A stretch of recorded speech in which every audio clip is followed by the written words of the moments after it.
جب امیدیں یقین بن جائیں تب شروع ہوتے ہیں معجزے۔ آنسو وہ خاموش دعائیں ہیں جو صرف رب ہی سن سکتا ہے۔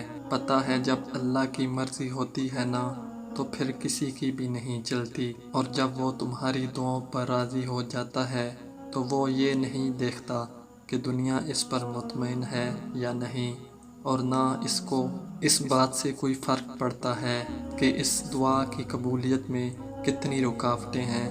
اور وہ جب ارادہ کر لیتا ہے تو ناممکن کی ساری گرہیں اپنے آپ کھل جاتی ہیں۔ جو انسان یہ 3 کام کرتا ہے وہ اللہ تعالیٰ کے قریب سے قریب تر ہوتا چلا جاتا ہے۔ پہلا کام، انسان بار بار اپنی خطاؤں پر پشیمان ہوتا رہے، اپنے گناہوں کی معافی مانگتا رہے۔ دوسرا کام، اپنا دل اللہ نرم رکھ کر جیے۔ تیسرا کام، ہر نیک کام صدقے کی نیت سے کرے۔